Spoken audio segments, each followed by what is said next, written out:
Եկեք ձեր հարցին պատասխանեմ նոր, էլի մի հարցին պատասխանեմ նոր։ Եվ հարցը վերաձևակերպեք, որովհետև ավելի շուտ, կամ ես, ըստ էության հարցը նրա մասին է, արդյոք Հայաստան այս ընտրություններին մասնակցելուց չի փոշիացնի ընտրողների ձայները։ Անկեղծ ես ասեմ, մենք եւս այն դիրքորոշում ունենք, որ որևէ կերպ չի կարելի թույլ տալ, որպեսզի 2021 թվականին տեղի ունեցածը կրկնվի, երբ որ մեր քաղաքացիների 20%-ի ձայները ընտրական օրենսդրության առանձնահատկությունների պատճառով եւ բազմաթիվ ուժերի մասնակցության պատճառով ըստ էության ոչ միայն փոշիացվեցին, այլ դրանց 2/3-ը անցավ գործող վարչախմբին, որը հնարավորություն տվեց գործող վարչախմբին փաստացի ունենալ սահմանադրական մեծամասնություն եւ անցած 5 տարիների ընթացքում բացարձակ իշխանազավթում իրականացնել, ուստի չի կարելի թույլ տալ դրա կրկնությունը։ Այդ իմաստով մենք իրատեսական գնահատելով այն իրողությունները, որում մենք մտնում ենք քաղաքական դաշտ, կարծում ենք, որ մենք մեր ուժերը պետք է համադրենք մեր գաղափարակից այլ կառույցների, կազմակերպությունների հետ եւ այո միասնական ճակատով հանդես գանք, որպեսզի այլևս թույլ չտանք ընտրողների ձայների փոշիացում եւ որպեսզի կարողանանք պարտության մատնենք այս վարչախումբը։ Ի վերջո, ինչպես ես նշեցի իմ ներածական ելույթում, այս ամենի մեջ մտնելու մեր նպատակը դրանն է, որպեսզի մենք կարողանանք իրական իշխանափոխություն իրականացնենք, իսկ իշխանափոխությունը ոչ միայն այս վարչախմբի գնալն է, այլ որպեսզի նրա փոխարեն գա այնպիսի ուժ, որը կարողանում է երկիրը տանել կայուն զարգացման եւ անվտանգ ճանապարհով։ Ուստի ձեր պատասխանը այո, մենք գնալու ենք մեր ջանքերը այլ գաղափարակից ուժերի հետ համադրելու ճանապարհով։ Ներողություն եք, եկեք հերթով հարցերը։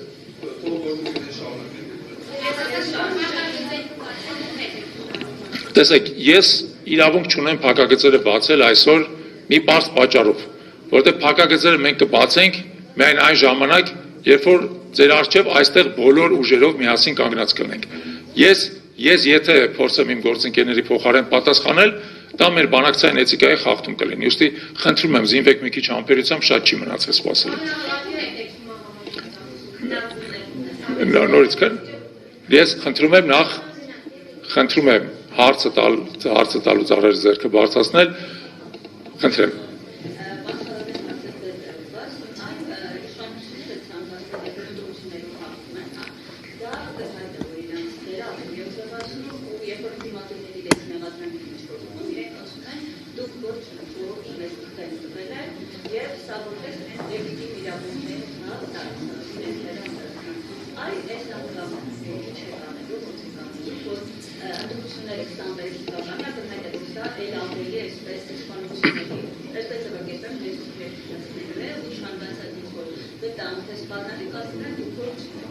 Մենք կարծում ենք այս ընտրությունների իշխանությունների գործող վարչախմբի լեզուն կարճացնելու են եւ ոչ միայն լեզուն, եւ դրա հիմնական ճանապարհը հետեւյալն է։ Մենք պետք է կարողանանք մեր ժողովրդին իրական այլընտրանք տանք։ Ես արդեն դրա մասին ասացի։ Այնպես որ մեր ժողովրդի ընտրությունը չլինի այս վարչախմբի եւ նախկին իշխանությունը ներկայացնող քաղաքական ուժերի միջև, ինչպես դա եղել է 21 թվականին, երբ որ մեր ժողովուրդը ի վերջո ընտրությունը կատարեց այս վարչախմբի օգտին մոլորությամբ նաեւ, որտեղ այս վարչախումբը մոլորության մեջ մտցրեց մեր ժողովրդին։ Խոստացավ Արցախի ազատագրում, անջատում հանուն փրկության, Շուշի եւ Հադրութի դեօկուպացիա եւ արեց ուղիղ հակառակը։ Հիմա մենք նախ չպետք է թույլ տանք, որ այս վարչախումբը շարունակի ստերով կերակրել մեր ժողովրդին, իսկ ստերի շարանը շարունակվում է եւ երկրորդը պետք է իրական այլընտրանք ներկայացնենք։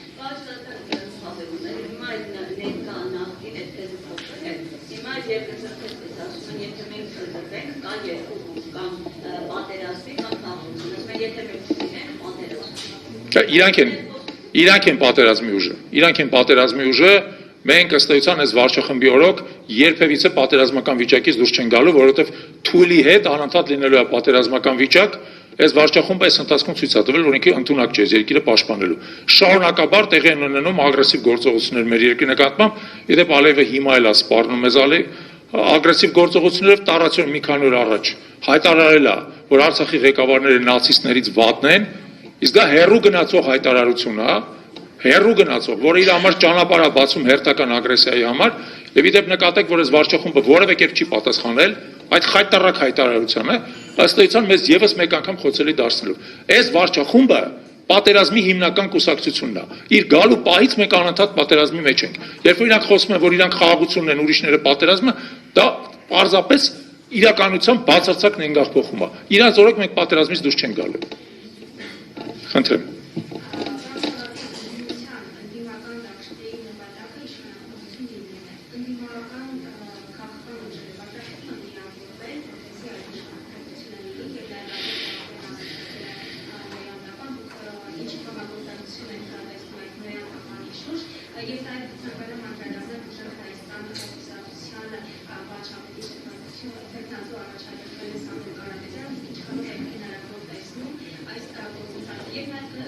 Չնայած հարցերը հերթով տվեք, որ հնարավոր լինի պատասխանել, որովհետև թեև ես կարող եմ իրական ձեր վերջի հարցին պատասխանեմ, բայց նայեք, նախ սկսենք ընդդիմադիր ուժերի համագործակցությունից։ Ես կարծում եմ, որ ընդդիմադիր ուժերը առաջինը պետք է միավորվեն մի քանի խոշոր գաղափարական դաշինքների մեջ։ Դա բացարձակ հրամայական է, չի կարելի ընտրությունների գնալ, ինչպես դա եղել է 21 թվականին 25 տարբեր կուսակցությամբ։ Ով որ գնում է փոքր այդպիսի ուժերով, նայո, ի սկզբանե գնում է ոչ թե ընտրություններում հաղթելու, այլ ընտրություններում ինչ-որ մի անհասկանալի դերակատարում ստանձնելու, մեզանից երբեք այդպիսի բան չսպասեք։ Եթե մենք համոզված չլինենք, որ մենք ընտրություններում հաղթելու ենք, ավելի լավ է մենք ընտրություններից դուրս գանք, մեր ձայները փոխանցենք այլ քաղաքական ուժի, քան թույլ տանք, որպեսզի այս վարչակարգը կարողանա նորից վերարտադրվի մեր ձայների հաշվին։ Այդ մեկ։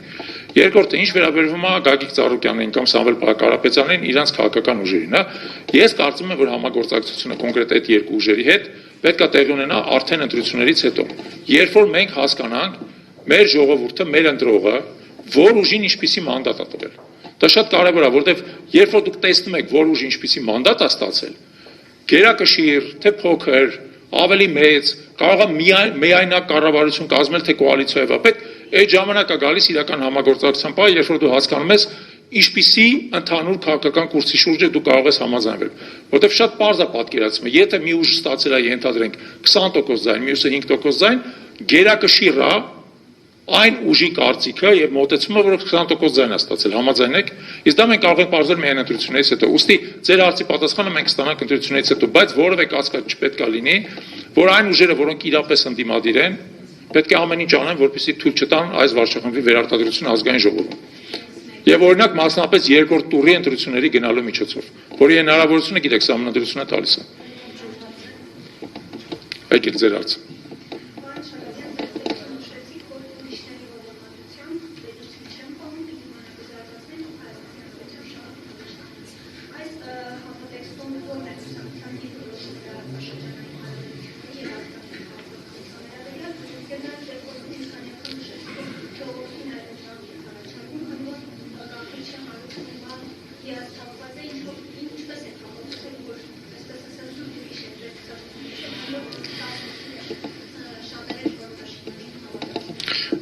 Տեսեք, սկսեմ վերջից, հետո գամ սկզբին, հա։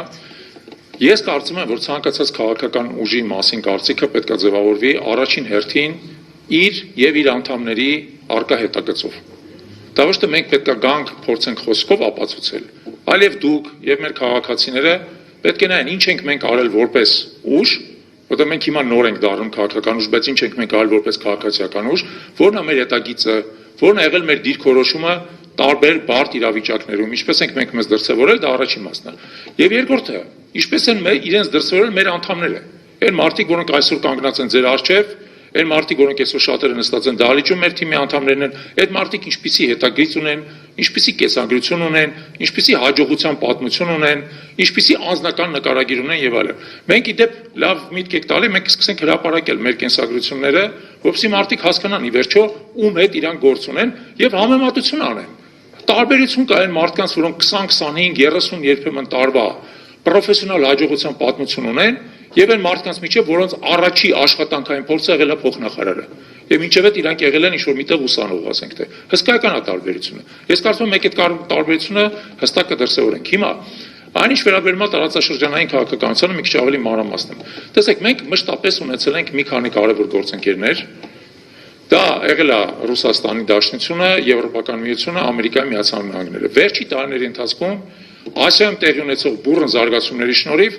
նաև մեր տարածաշրջանում իրեն շահերն են սկսել դրսևորել Չինաստանը եւ Հնդկաստանը։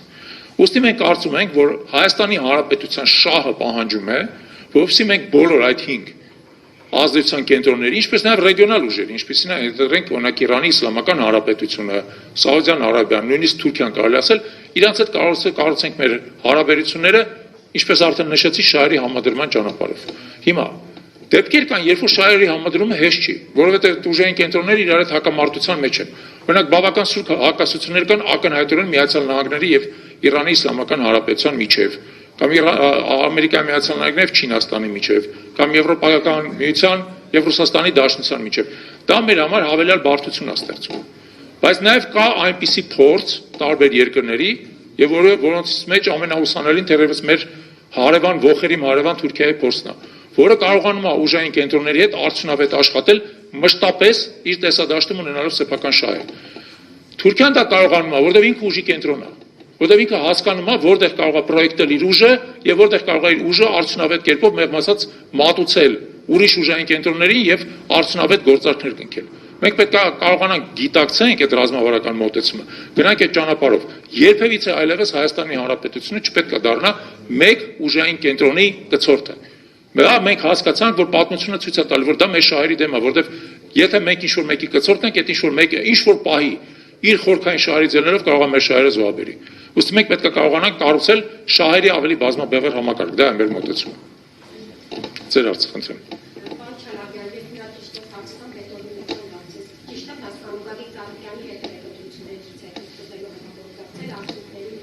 Տեսեք, ընտրություններից հետո,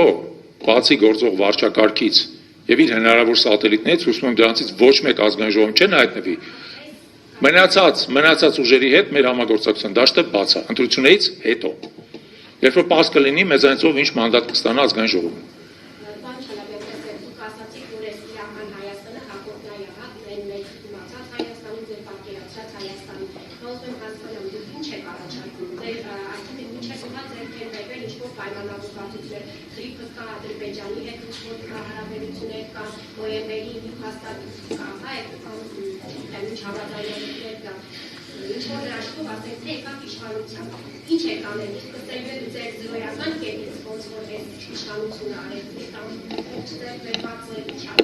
Տեսեք, նախ չեմ կարծում, որ մեր իշխանության գալը պետք է վերագրել որևէ հրաշքի։ Ընդհակառակը հրաշք կլինի, եթե վարչախումբը վերարտադրվի, հուսով եմ դուք դրանում կհամոզվեք։ Երկրորդը, զրոյական կետից ոչ ոք չի կարող սկսել, որովհետև զրոյական կետից սկսելը որպես կանոն աղետի լավագույն դեղատոմսն է, ինչպես արեց այս վարչախումբը։ Եկավ զրոյական կետից սկսեց եւ մեր ժողովրդի գլխին աղետ բերեց։ Մենք ոչ մի հարցում զրոյական կետից չենք սկսելու։ Մենք սկսելու ենք այն կետից, որը կժառանգենք։ Բայց մենք ուրիշ ուղղությամբ կտանենք։ Ուրիշ ուղղությամբ տանելու համար պետք է անել այն ամեն ինչի մասին մենք խոսում ենք։ Այսինքն ոչ թե օրինակ կրճատել ռազմական բյուջեն կամ սեփական PR-ի համար ցույց տալ կառուցած ամրաշինությունները ներսից։ Հա, այլ պետք է ռազմական բյուջեն հասցնել մեր հնայի 7%-ին, ինչպես ասաց իմ գործընկեր Ավետիք Քերոբյանը, եւ շարունակաբար ուժեղացնել մեր տարածքային պաշտպանությունը։ Դուք հասկանում եք, երբ որ մենք ավելի պաշտպանված կզգանք մեզ, մենք կարող ենք նույն տրիպի հարցում ավելի կոշտ դիրքորոշում որդեգրել։ Տրիպը իմիջիալուց շատ հարցերի պատասխաններ չի տվել։ Օրինակ տրիպի ոչ մի փաստաթղթում գրված չի, թե ադրբեջանական տրանսպորտը, որը անցնելու է այդ ճանապարհով, ինչ կարգի մաքսային վերահսկողության է ենթարկվելու։ Գրած չի ոչ միտեղ։ Կա Ալիևի ցանկություններ է։ Բայց ինչքան ավելի ուժեղ լինեք, այնքան ավելի շատ այդ ցանկությունները կարող եք սանձել։ Կամ ինչքան ավելի ուժեղ լինեք, այնքան ավելի շատ կարող եք պահանջել դրա դիմաց։ Ասեք, գիտեք ինչ, հարգելիս, դու եթե անցնում ես, ենթադրենք, մեր տարածքով, ապա մենք էլ պետք է հնարավորություն ունենանք ձեր տարածքով անցնել Իրան։ Կամ Ալիևի մյուս գործընկերոջը ասել, մենք էլ ձեր տարածքով պետք է կարողանանք դուրս գալ Սևծովի նավահանգստեր։ Դա գալիս է մեր ուժից։ Տրիպը ըստ էության այնպես է գրած, որ ինքը հնարավոր բազմաթիվ ուղղություններով կարող է զարգանալ։ Ինչպես մեր օգտին, այնպես էլ ծայրահեղ մեզ դեմ։ Դա մեզանից է կախված, վերցնում ես այն կետից, որում հիմա կա, ու փորձում ես տանել այն ուղղությամբ, որը մեր համար շահավետ է։ Լավ, հարցեր։